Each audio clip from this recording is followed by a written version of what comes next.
আজকে একটু rocket submarine science বোঝাবো। না, ইয়ার্কি মারছিলাম। নমস্কার বন্ধুরা, গ্রিনওয়েতে আপনাদেরকে স্বাগত জানাই। গ্রিনওয়ের তরফ থেকে আমি পার্থ রয়েছি আপনাদের সঙ্গে।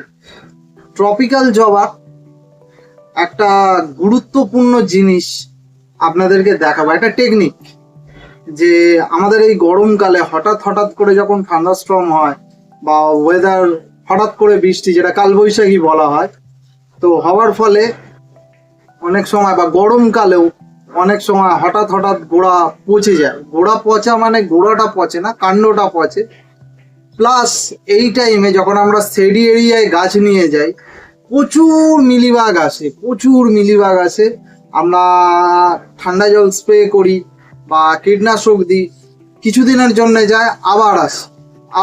এবার বেশি ঠান্ডা জল স্প্রে করলেও গাছের একটা ক্ষতি হয় গরমকালে, মানে স্ট্রোক হয়ে যেতেও পারে। হঠাৎ করে গোড়া পচে পাতা ঝরিয়ে গাছ মারা যেতে পারে। তো অযথা ঠান্ডা জল স্প্রে করবেন না, প্রথমত।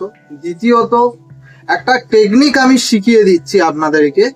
এই টেকনিকটা আপনারা ঠিক ফেব্রুয়ারি 15 তারিখ থেকে নিয়ে আপ টু মার্চের 15 তারিখের মধ্যে করে নেবেন। যাদের খুব গাছ আছে, প্রচুর গাছ আছে, 100, 150, 80, 90 খানা, যাদের 20-25টা গাছ আছে তাদের কোনো ম্যাটার নয়। কিন্তু যাদের প্রচুর গাছ রয়েছে তারা কিন্তু এই সব সময় পেস্টিসাইড বা ফাঙ্গিসাইড ব্যবহার করে আপনাদের গাছের ক্ষতি করছে। তো আজকের আমি সেই বিষয়টা নিয়ে একটু আলোচনা করব। এটা একটা টেকনিক, ট্রপিক্যাল জবার এটা একটা টেকনিক। তো যাই হোক, আমি দেখিয়ে নিই। আমি কিছুদিন আগে এই গাছটাকে দেখিয়েছিলাম। এই গাছটা একটা পুরোনো তাইওয়ান ভ্যারাইটি, এর মধ্যে সিড ছিল। এবার দেখুন, এই গাছটায় কুঁড়ি আসছে বলে না মিলিবাগ হয়েছে। এবার আমি যদি এর মধ্যে ঠান্ডা জল স্প্রে করি, কিছুদিনের জন্য মিলিবাগটা যাবে, আবার পিঁপড়ে আসবে।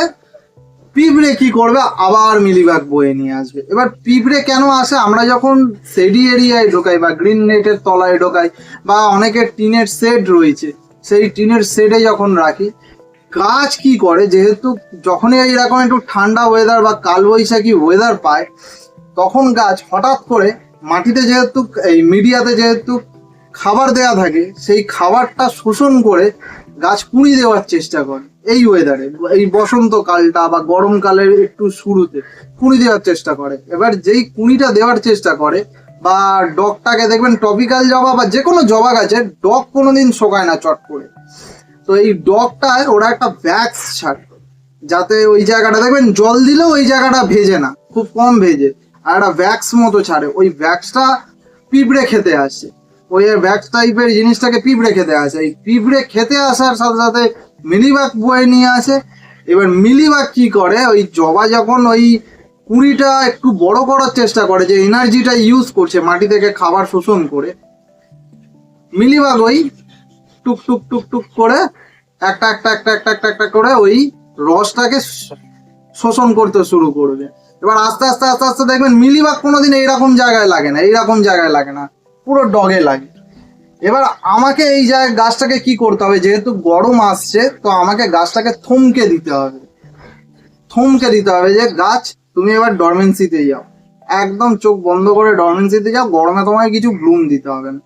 তো আমি কি করব আজকে, এই যে দেখুন, শীতকালে এক গাদা খাবার ব্যবহার করেছি, কেউ চাপান ব্যবহার করেছে, কেউ হাড় গুঁড়ো, শিংকুচি, ব্লাড মিল, লেদার মিল, তার সাথে খোল, অনেক কিছু ব্যবহার করেছে। এইটা যদি গাছের গোড়ায় থাকে, হঠাৎ করে এই জায়গাটাকে কাণ্ড পচা বলে এটাকে। এটা গোড়া পচা না, শিকড় ভালো থাকবে, ওপরটাও ভালো থাকবে, ফাট করে এই জায়গাটা পচে যাবে। জল বেশি হয় বা পিএইচটাকে ডিস্টার্ব করে দেবে, মাটি মিডিয়া বা সিন্ডার মিডিয়া পিএইচটাকে ডিস্টার্ব করে এই জায়গাটাকে পচিয়ে দেবে। তো আমাকে এই টাইমটা আমি এই কারণে করছি, কারণ আমি ওই বৃষ্টির দিনগুলো দেখে দেখে করছি। কিন্তু আপনাদের আদর্শ সময় হচ্ছে ফেব্রুয়ারি 15 তারিখ থেকে নিয়ে মার্চের 15 তারিখের মধ্যে এই জিনিসটা করে নেওয়া খুবই ভালো। তাহলে কি হবে, আপনি যদি যখন বর্ষায়, অনেকে বলে বর্ষায় করলে ভালো, বর্ষায় কি হয়, আপনি যদি বর্ষায় শেকড় কাটাই ছাটাই করেন বা এই সিন্ডার মিডিয়াটা বদলাতে যান, তখন কি হয়, হিউমিডিটি এত থাকে। এবার ওই আপনি গাছে জল দিলে 3-4 দিন জল না দিলেও কোনো অসুবিধা নেই, এই যে জলটা ধরে থাকবে, ওই টাইমে ওই গাছের গোড়াটাকে পচিয়ে দেবে, শেকড়টাকে নষ্ট করে দেবে, পাতা পুরো ছড়িয়ে দেবে। তো আমি যদি এখন এই টাইমে করি, আমি দেখাচ্ছি একটা জিনিস দেখাচ্ছি। দেখুন, এটা আমার একটা সিডলিং এর গাছ। দেখুন এর মধ্যে ভর্তি খাবার দেওয়া আছে। এই খাবার দেওয়ার কারণে দেখুন এই জায়গাটা পচে গেছে।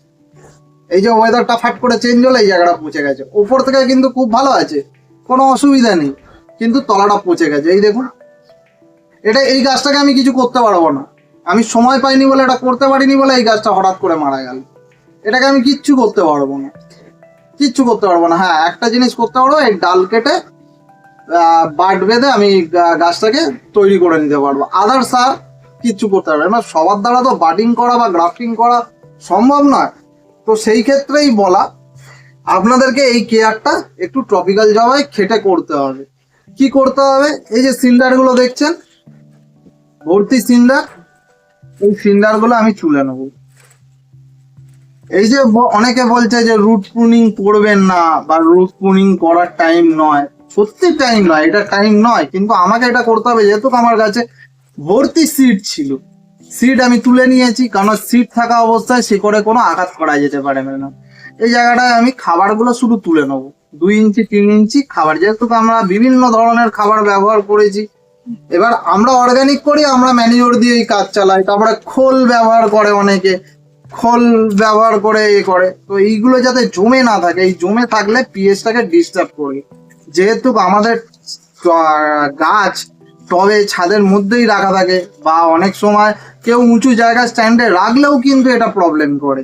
এই নয় যে উঁচু জায়গায় রেখেছি কিছু প্রবলেম হবে না, এরকম কিন্তু ব্যাপারটা নয়।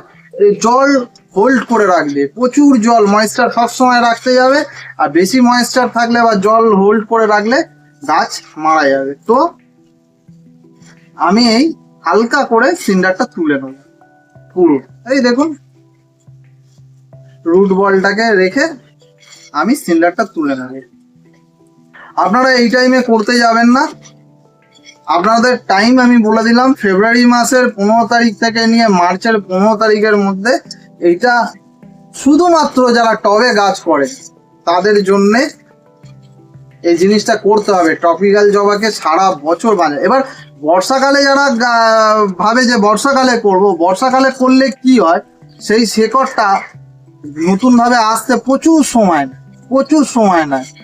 আর আমরা ঠিকঠাক টাইমে অক্টোবর নভেম্বর মাসে ব্লুমিংটা ভালো করে পাই না, ব্লুমিংটা দেরি হয়ে যায় অনেক সময়, বা জানুয়ারি ফেব্রুয়ারিতে গিয়ে ব্লুমিংটা হয়। আমি যদি এই টাইমে করে দিই, আর শেকড়ে আমি কিচ্ছু করবো না, শেকড় নিজের মতো বাড়বে। এবার শেকড়কে আঘাত দেওয়ার ফলে এখানে কি হবে, শেকড়টা কিছুদিন থমকাবে আর গাছে কুঁড়ি আসবে না, গাছের একটু গ্রোথটা আটকাবে। গাছে যদি একটু গ্রোথটা আটকায়, পোকার উপদ্রব হবে না। আপনাদের গাছে যে দেখুন মিলিবাগ এলে কিন্তু আরো অনেক কিছু সাথে পোকা সঙ্গে করে নিয়ে আসে। কারণ না, মিলিবাগ কি করবে, এর যে ইমিউনিটি পাওয়ারটাকে লো করবে। ওই যে প্রোটিন জমায় যে গাছ, সেটাকে চুষে খেয়ে নেবে।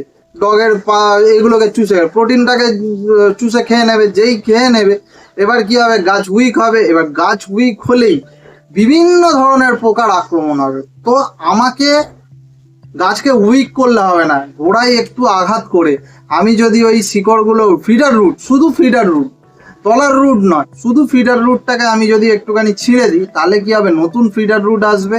নতুন ফিডার রুট যখন আসবে না, গাছ খাওয়ার আগ্রহটা বেড়ে যাবে। তো আমাকে এটা করতেই হবে, না করলে হবে না, করতেই হবে। দেখুন আমি অনেকটাই তুলে নিয়েছি মোটামুটি, ঠিক আছে। এগুলো ওপরের ট্রপিক্যাল জবার নিয়ম হচ্ছে, ওপরটা এখানে ফিডার রুট ছাড়ে আর তলা থেকে ও জল শোষণ করে। তো আমি এই ফিডার রুটটা হালকা করে আঘাত করে একটু সিন্ডারটা আমি কাছিয়ে তুলে নিলাম। তুলে নিয়ে আমি কি করব, সিম্পল, আর কিচ্ছু নয়, সিম্পল আমার কাছে নর্মাল সিন্ডার, ওয়াশ সিন্ডার রয়েছে, ঠিক আছে। এটাও ব্যবহার করাই সিন্ডার, এটাকে ধুয়ে পরিষ্কার করে ওয়াশ করে রেখে দিয়েছি। এই সিন্ডারটাকে আমি শুধু দিয়ে দেবো, আর কিচ্ছু করতে হবে না। এবার অনেকে বলছে এই টাইমে সর্ষে বাদাম খোলের জল দিন 15 দিন অন্তর অন্তর, মাসে 2 বার, ওয়েস্ট ডিকম্পোজারের জল দিন, এই দিন। কোনো লাভ নেই, কোনো লাভ নেই। আপনারা দিলে দিতে পারেন, একটু হিউমিক দিতে পারেন, ঠিক আছে, ওয়েস্ট ডিকম্পোজার দিতে পারেন। এই এপ্রিলের 15 তারিখ অবধি ওয়েস্ট ডিকম্পোজার দিতে পারেন, কোনো অসুবিধা নেই। দিয়ে এই হিউমিক অ্যাসিড একবারই দেবেন, বারবার দিতে হবে না। যেটুকানি খাবার রয়েছে গাছ খেয়ে কুড়ি দিয়ে এবার থমকে বসে থাকবে, আর কিচ্ছু করার দরকার নেই। আচ্ছা, এবার অনেকেই বলতে পারে তাহলে গাছ খাবে কি, যদি খাবার যদি ওর দরকার হয়। আমাদের একটা ম্যানিওর থাকে, সেই ম্যানিওরটা আমরা ব্যবহার করি। আপনাদের কাছে যদি না থাকে কোনো অসুবিধা নেই, আপনাদের কাছে যে কোনো মাইক্রোনিউট্রিয়েন্টের যদি গ্র্যানুয়েল থাকে, সেই গ্র্যানুয়েল আর ওর সাথে একটু পাতা পচা সার মিশিয়ে আপনি একটা সাইডে ফেলে রাখতে পারেন। নাইট্রোজেনের অভাবটা ও করবে, পূর্ণ করবে। এই পাতা পচা সার আর মাইক্রোনিউট্রিয়েন্ট একটা সাইডে ফেলে রাখবেন, শুধু ফেলে রাখবেন, তাহলেই হবে। 3 মাস, এখন থেকে নিয়ে 3 মাস, এপ্রিলের পর মানে বৈশাখ জ্যৈষ্ঠ আষাঢ় মাসের পর থেকে আমি আবার পরিচর্যা শুরু করব, গাছকে খাবার দেওয়া, আরও কিছু করা। কারণ দেখুন, আমি যদি কন্টিনিউয়াসলি পেস্টিসাইড আর ফাঙ্গিসাইড ব্যবহার করি, তাহলে কিন্তু গাছের ইমিউনিটি পাওয়ারটা লো হয়ে যাবে। আর আমাদের মার্কেটে যে পেস্টিসাইড আর ফাঙ্গিসাইডগুলো পাওয়া যায়, সেগুলো টোটালটাই সম্পূর্ণ চাষের ব্যবহার করার জন্য, ছাদ বাগানে ব্যবহার, বাইরের কান্ট্রিতে কিন্তু ছাদ বাগানে ব্যবহার করার জন্য বা রুফটপ গার্ডেনে ব্যবহার করার জন্য তৈরি করা হয়। আমাদের ইন্ডিয়াতে যে ফার্টিলাইজারগুলো তৈরি হয়, সেগুলো টোটালটাই চাষের জন্য ব্যবহার করার জন্য, আমাদের রুফটপ গার্ডেনের জন্য নয়। তো সুতরাং আমি এক গাদা দিয়ে আমি আমার গাছকে ভালো রাখছি, ওতে ভালো আর কিছু থাকবে না। গাছের ইমিউনিটি পাওয়ার কম হবে, হঠাৎ করে ওয়েদার চেঞ্জ হবে, কারণ আমাদের 6খানা ঋতু, হঠাৎ করে ওয়েদার চেঞ্জ হবে, ব্যাস গোড়াটা পচে যাবে বা কাণ্ডটা পচে যাবে বা একদম পাতা ছড়িয়ে ডাইব্যাক খেয়ে মারা যাবে।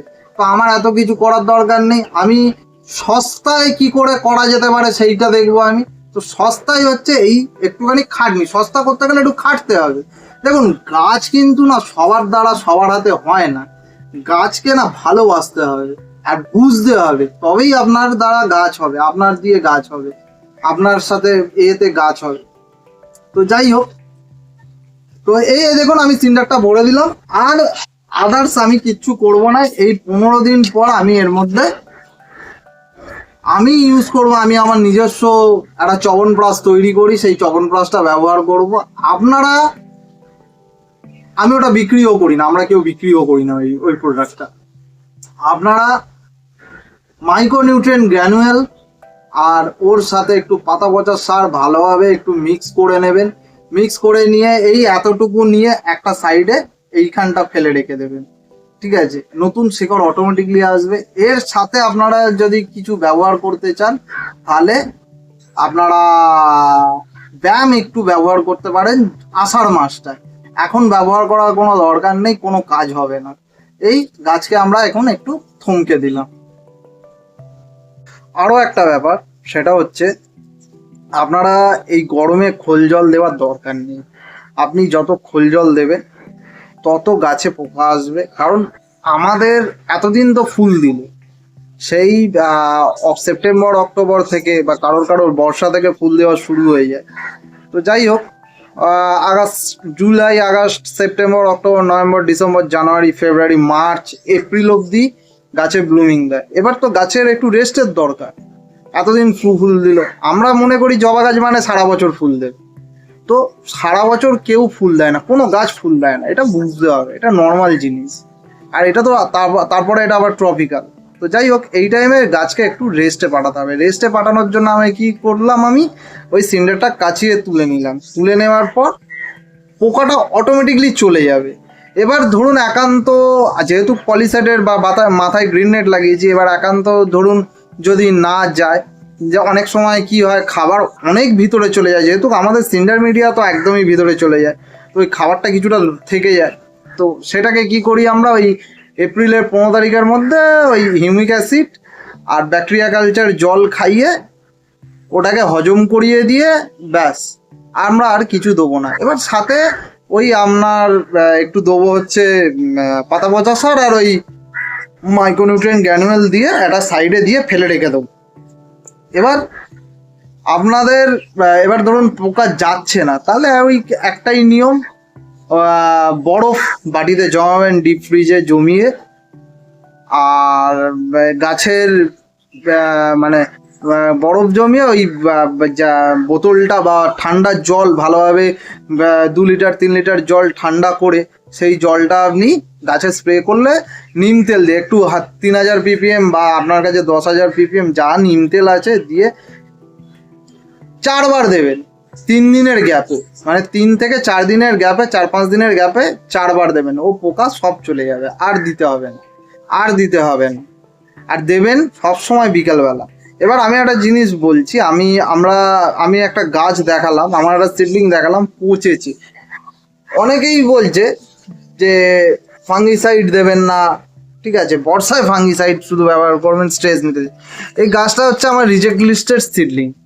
এই যে এই জায়গাটা যে পচেছে, এই যে গোড়ায় যে আমরা শীতকালে খাবার ব্যবহার করেছি, এই যে খাবারটা ব্যবহার করার ফলে চাপান অনেক কিছু ব্যবহার করে, কেউ ব্লাড মিল, লেদার মিল, হাতি, ঘোড়া, অনেক কিছু ব্যবহার করে। এবার এইগুলো গাছে কি বলুন তো, যতক্ষণ গাছ খেয়ে নিচ্ছে, এবার যে ছিপড়েটা পড়ে রইল না, সেইটা কিন্তু পিএইচ বা গাছের বিভৎস পরিমাণে ক্ষতিকর, বিভৎস পরিমাণে। আর এইটা পচেছে কিন্তু এই কারণেই, ফাঙ্গাস লেগে পচেছে, হেজে গেছে অ্যাকচুয়ালি।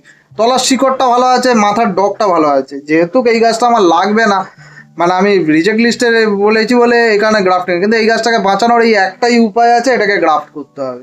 কিন্তু ওই যাই হোক, তো এই খাবারটা যদি এখন বদলে দিই, ঠিক আছে, এই বর্ষায় যে যাদের গাছ শেডের তলায় আছে তাদের কোনো অসুবিধা, তাদের জলে, কিন্তু অনেকের গাছ, আমাদের মতো অনেকের গাছ ওই পলিশেডের তলায় থাকে। অনেক সময় ঝড়ঝাপটার সময় পলিশেড ছিঁড়ে উড়ে যায় বা গ্রিন নেট ছিঁড়ে চলে যায়, তখন কিন্তু ওই বৃষ্টি ভিজে গেলে তখন অসুবিধা হয়।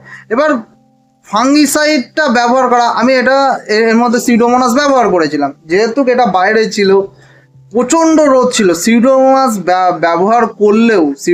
ব্যবহার করার পরেও কেন গাছটা মারা গেল, কারণ এই গোড়ায় খাবারটা ছিল। আর এই যে অত রোদ্দুরে সিউডোমোনাসটা কাজ করতে পারিনি, কারণ যে কোনো ব্যাকটেরিয়া অতিরিক্ত গরমে কিন্তু কাজ করে না। সেটা ব্যাকটেরিয়া কালচার বলুন, ওয়েস্ট ডিকম্পোজার বলুন, ব্যাম বলুন, ট্রাইকোডার্মা আর্জেনিয়াম বলুন, যাই ব্যাকটেরিয়া বলুন। এবার এটার মধ্যে যদি রাসায়নিক আপনারা যদি ব্যবহার করেন, নর্মাল ফাঙ্গিসাইড আপনি ব্যবহার করতে পারেন। এই নয় যে খুব হেভি দামের ফাঙ্গিসাইড ব্যবহার করতে হবে, অ্যামিস্টার টপ ফপ, হাতি ঘোড়া, এখন তো সব অনেকজন বলছে অ্যামিস্টার টপ ফপ ব্যবহার করতে হবে। এত দামি কিছু দরকার নেই, আপনি সাপও ব্যবহার করতে পারেন, কাজ একই করবে। সাপ রয়েছে, ব্যাবিস্টিন রয়েছে। এবার বর্ষাকালে আপনি ব্যবহার করতে পারেন যদি দামি ব্যবহার করতে হয়, কারণ বর্ষাকালে কি হয়, আমাদের বাতাসে প্রচুর জলীয় বাষ্প ঘুরে বেড়ায়। ওই কারণে বর্ষাকালে 3-4 দিন জল না দিলেও কোনো অসুবিধা হয় না, গাছে 2-3 দিন জল না দিলেও কিছু অসুবিধা হয় না। তখন আপনি কন্টাক্ট ফাঙ্গাস ঘুরে বেড়ায় প্রচুর, তখন আপনাকে একটু কন্টাক্ট, সিস্টেমিক লাগে না, কন্টাক্ট ফাঙ্গিসাইড লাগে।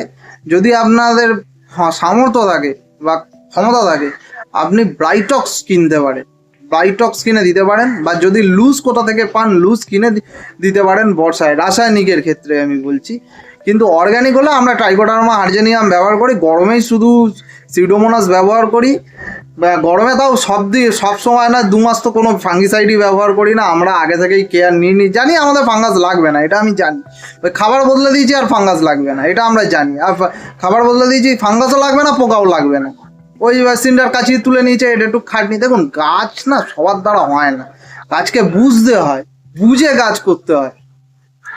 তো যাই হোক, ওই বর্ষাকালে আপনি সিস্টেমিক কন্টাক্ট দুটো মিলিয়েও যে নর্মাল যে ফাঙ্গিসাইডগুলো রয়েছে, রাসায়নিক যে ফাঙ্গিসাইডগুলো রয়েছে ব্যবহার করতে পারেন।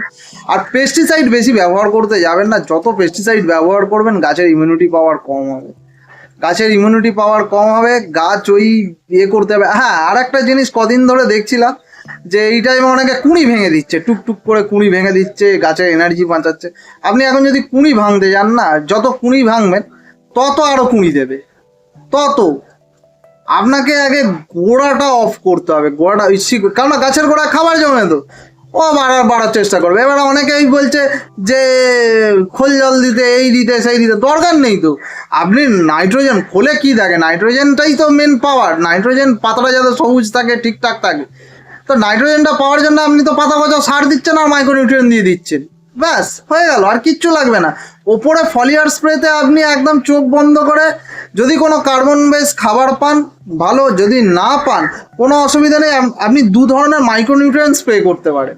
দু ধরনের মাইক্রোনিউট্রিয়েন্ট, ধরুন অ্যামিস্টার টপ বলছি, অ্যাগ্রোমিন গোল আর আপনার বায়োভিটা এক্স, এই দুটো কম্বাইন করে ইউজ করতে হবে। 15 দিনে মানে প্রথমে অ্যাগ্রোমিন গোল দিলেন, 15 দিন পর বায়োভিটা এক্স দিলেন, এটা দিতে পারেন। সাথে আপনি এই এপ্রিলের 15 তারিখের মধ্যে আপনি একটুখানি হিউমিক খাইয়ে দিতে পারেন। হিউমিক খাইয়ে দিলে বা গাছের গোড়ায় যা এটা ছিল মানে খাবারটা, ওটা হজম করে খেয়ে নিতে পারবে। এবার যারা করতে পারেনি তাদেরকে আমি এখন বলবো না যে করতে, এটা করার টাইম চলে গেছে। আপনারা এবছর করতে পারেননি, পরের বছর করবেন। এবছরে করলে বর্ষায় করবেন, কারণ দেখুন বর্ষায় করলে কি হয়, বর্ষায় হচ্ছে ব্লুমিংটা আস্তে আস্তে আমাদের জানুয়ারি ফেব্রুয়ারি চলে যায়। অনেক সময় আমরা সিড তৈরি করতে পারি না, যারা সিড তৈরি করছি। আর আপনার যদি ব্লুমিংটা নভেম্বর মাস থেকে মানে অক্টোবর নভেম্বর থেকে বা বর্ষাকাল থেকে যদি ব্লুমিংটা শুরু হয়ে যায় না, তাহলে আপনি সিড তৈরি করার জন্য গাছকে রেডি করতে পারবেন। মানে পলিনেট করবেন, হয়তো ড্রপ করতে পারে কারণ ওয়েদারে, কারণ আমাদের ওই ভাদ্র মাসটায় আবার ওয়েদার আপ ডাউন করে একটুখানি, মানে আগস্ট সেপ্টেম্বর টাইমটা তখন আপ ডাউন ড্রপ করতে পারে। কিন্তু আবার যেই অক্টোবরে আপনার ব্লুমিংটা আসবে, তখন যদি আপনি পলিনেট করেন একদম সুষ্ঠু সবল বীজ পাবে, খুব সুষ্ঠু সবল সিঙ্গেল প্যাটেলে। এবার ডবল প্যাটেলটা ম্যাটারটা টোটালটাই আলাদা। ডবল প্যাটেলটা আমি আলাদাভাবেই করি, আলাদাভাবেই করি। আর কিছুদিন আগে আমি যেই রুট প্রুনিং করছিলাম তার জন্য একজন বলছিল যে এই টাইমে করবেন না। সত্যি এই টাইমে করবেন না, টাইম চলে গেছে। টাইম হচ্ছে ফেব্রুয়ারি 15 তারিখ থেকে নিয়ে মার্চের 15 তারিখের মধ্যেই করাটা ভালো, বা মার্চের শেষ দিকে করলেও অতটা অসুবিধা হয় না, কারণ এই টাইমটা একটা মনোরম ওয়েদার থাকে, বসন্তকাল। এই টাইমে গাছের খুব ভালো গ্রোথ থাকে, সবার গাছ ফ্রেশ হয়ে যায় এই টাইমে, সবার গাছ। আমি দেখাচ্ছি সেই গাছটাকে, দেখুন দেখুন অর্গ্যানিকের মজা দেখুন, দেখে মনে হবে একটাও পাতা ঢুলেছে, কিচ্ছু হয়েছে, কিচ্ছু হয়নি। এটা হচ্ছে ম্যাচুরেট গাছের পরিচিতি, এটাই ম্যাচুরেট গাছের পরিচিতি। তো যাই হোক, ভালোভাবে গাছ বুঝে গাছ করুন। গাছ করাটা খুবই ভালো। ট্রপিক্যাল জবা এমন কিছু নয়, কিন্তু কিছু কিছু টেকনিক ফলো করতে হয়, সাধনা এই কারণেই বলা, আদার্স আর কিচ্ছু নয়। এই জিনিসটা করলে আপনার গাছটাও ভালো থাকবে, সুস্থ থাকবে। কিন্তু এই টাইম পিরিয়ডটা চলে গেছে। আপনারা ঠিক পরের বছর ফেব্রুয়ারি মাসে 15 তারিখ থেকে নিয়ে মার্চের 15 তারিখের মধ্যে সিন্ডার মিডিয়া হোক কি মাটি মিডিয়া একটু কাচিয়ে তুলে নেবেন। তুলে নিয়ে আবার আপনি নর্মাল মাটি, যাদের নর্মাল মাটি ঢালা মাটি, সেটা দিয়ে দিতে পারেন। আর যাদের সিন্ডার রয়েছে সিন্ডার দিয়ে দেবেন, একদম প্লেন সিন্ডার দিয়ে ওই পাতা পচা। এখন খাবার কিছু অ্যাপ্লাই করবেন, খাবার অ্যাপ্লাই করলেই পিএইচ ডিস্টার্ব হবে, পিএইচ ডিস্টার্ব হলেই গাছটা মারা যাবে। গরমে ফুলের দরকার পড়ে না, রেস্টের দরকার, গাছ রেস্ট নেবে, আর কিচ্ছু দরকার নেই। রেস্ট নিতে পারলেই আবার দেখবেন, যেমনি আমাদের যদি এক রাত কি 2 রাত ঘুম না হয় আমাদের শরীর কিরকম করে, ঠিক আছে, সেরকম গাছের। তো এই বলে আমি আমার ভিডিও শেষ করছি। নমস্কার।